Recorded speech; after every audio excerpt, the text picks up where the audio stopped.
Picture this: you wake up in the morning, look in the mirror, and the first thought that comes to your mind is, "Ooh, I look terrible, I'm so tired again, I never get anything right."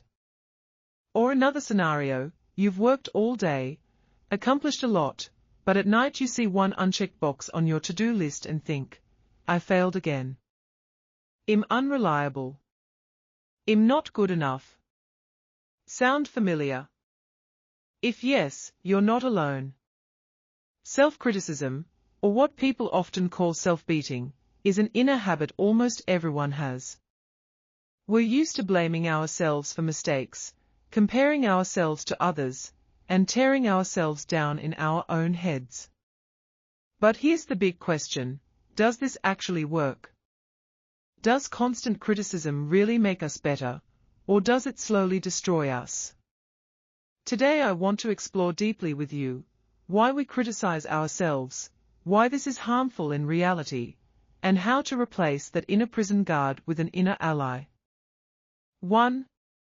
Why do we criticize ourselves? It seems like self-criticism is useful. After all, if I'm tough on myself, I'll achieve more. Millions of people think this way. But the reasons go deeper. Upbringing. Many of us grew up in environments where mistakes were noticed more often than successes. Parents might have said, "Anna is normal, no need for praise."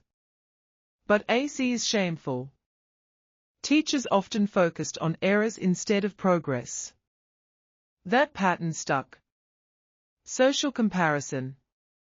Social media made it worse. We see people's perfect lives online and feel we're not attractive enough, not successful enough, not rich enough. Fear of failure.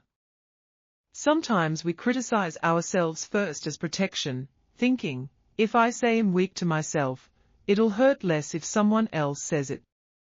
Illusion of control. We think, if I punish myself harshly, it'll take control of my life. In reality, we just lose strength and confidence. 2. Myths about self-criticism. Several common myths keep people stuck in self-blame. Self-criticism drives progress. Research shows the opposite. Excessive self-criticism lowers motivation, increases procrastination, and leads to depression. If I go easy on myself, I'll get lazy. In truth, people who treat themselves with kindness achieve more. They have more energy, learn faster from mistakes, and don't waste time on shame. Everyone criticizes themselves, it's normal. What's normal is growth and self-care. Constant self-abuse is like trying to climb a ladder while carrying a sack of rocks. 3. Real reasons you shouldn't criticize yourself. Here's why self-criticism is actually dangerous: it damages self-esteem. Every time you say, "I'm stupid," your brain stores it as truth. Neural pathways strengthen, and believing in yourself becomes harder. It drains your energy. Energy that could be spent on action is wasted on inner battles. It fuels anxiety. A constant inner critic keeps you in stress mode, hurting your sleep, immunity, and focus. It blocks learning. Mistakes are essential for growth. But if every mistake equals worthless, your brain stops wanting to try again. It isolates you. People who attack themselves constantly start to withdraw, hide, and avoid connection, fearing others will see their flaws. 4. Self-criticism vs. responsibility. It's important to separate the two. Responsibility says, "I made a mistake, I can fix it." Self-criticism says, "I am the mistake, I don't deserve success." 5. What to do instead of criticizing yourself. 1. Notice the inner critic. Awareness is step 1. Start noticing your inner language, those moments you say, "I'm a loser, I'll never succeed." 2. Ask, would I say this to a friend? If your best friend messed up, would you tell them, "You're an idiot"? Probably not. So why say it to yourself? 3. Replace blame with support.